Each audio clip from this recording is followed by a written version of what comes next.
அண்மை செய்தி. கிராமங்களில் உள்ள ஓலை குடிசைகள், ஓடு மற்றும் ஆஸ்பெஸ்டாஸ் ஷீட் வீடுகளுக்கும் பல மடங்கு சொத்து வரி உயர்த்தப்பட்டுள்ளது என இபிஎஸ் கண்டனம் தெரிவித்திருக்கிறார். அண்மை செய்தியாக நாம் பார்த்து வருகிறோம்.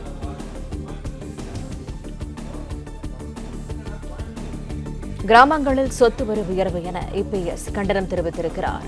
கிராமங்களில் உள்ள ஓலை குடிசைகள், ஓடு மற்றும் ஆஸ்பெஸ்டாஸ் ஷீட் வீடுகளுக்கும் பல மடங்கு சொத்து வரி உயர்த்தப்பட்டுள்ளதாக இபிஎஸ் கண்டனம் தெரிவித்திருக்கிறார்.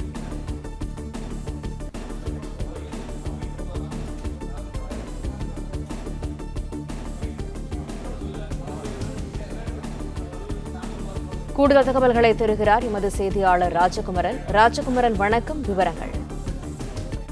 கிராமங்களில் இருக்கக்கூடிய ஓலை குடிசைகள், ஓட்டு வீடுகள், ஆஸ்பெஸ்டாஸ் ஷீட் வீடுகள் உட்பட அனைத்து வீடுகளுக்கும் பல மடங்கு சொத்து வரியை அரசு உயர்த்தி இருப்பதாக குற்றம் சாட்டி எதிர்க்கட்சித் தலைவர் எடப்பாடி பழனிசாமி இந்த அறிக்கையினை வெளியிட்டிருக்கின்றார்.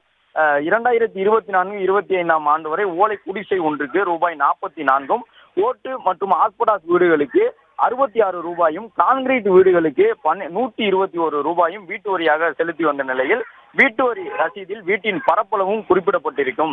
தற்போது உயர்த்தப்பட்டிருக்கக்கூடிய சொத்து வரி உயர்வின்படி இனி ஓலை குடிசைகளுக்கு அதிகபட்சமாக சதுர அடி ஒன்றுக்கு 40 பைசா முதல் 1 ரூபாய் வரையும், ஓட்டு வீடு சதுர அடி ஒன்றுக்கு 30 பைசா முதல் 60 பைசா வரையும், கான்கிரீட் வீடு என்றால் சதுர அடிக்கு 50 பைசா முதல் 1 ரூபாய் வரையும் வீட்டு வரி உயர்த்தப்பட வேண்டும் என்றும், ஏற்கனவே உள்ள பழைய வீடுகளுக்கும் இந்த வரி உயர்வின்படி புதிய வரியை வசூலிக்க வேண்டும் எனவும் உள்ளாட்சிகளுக்கு உத்தரவு வழங்கியுள்ளது தமிழக அரசு என்று குறிப்பிட்டிருக்கக்கூடிய அவர், இனி ஊராட்சிகளில் அதிகபட்சமாக 500 சதுர அடி கான்கிரீட் வீடுகளுக்கு 500 ரூபாயும், ஓட்டு வீடுகளுக்கு 300 ரூபாயும், ஓலை வீடுகளுக்கு 2000 ரூபாயும் வீட்டு வரி வசூலிக்கப்படும் என்று குறிப்பிட்டிருக்கின்றார்கள்.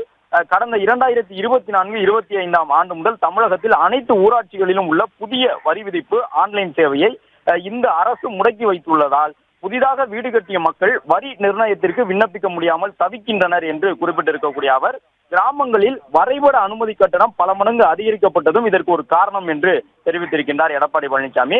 கடந்த 4 ஆண்டுகளாக மக்களின் விருப்பத்திற்கு மாறாக ஆட்சி நடத்தி வரக்கூடிய முதலமைச்சர் மு க ஸ்டாலின் பஞ்சாயத்து பகுதிகளுக்கு வீட்டு வரி, தண்ணீர் வரிகளை உயர்த்தி இருப்பதை வன்மையாக கண்டிப்பதாக குறிப்பிட்டிருக்கக்கூடிய அவர், பஞ்சாயத்து பகுதிகளுக்கு உயர்த்தப்பட்ட வீட்டு வரிகளை திரும்ப பெற வேண்டும் என முதலமைச்சரை வலியுறுத்துவதாக குறிப்பிட்டிருக்கின்றார். பிளே ஸ்டோர் மற்றும் ஆப் ஸ்டோரில் இருந்து பாலிமர் செயலியை QR கோடு மூலம் பதிவிறக்கம் செய்யுங்கள். செய்திகளை உடனுக்குடன் பெறுங்கள்.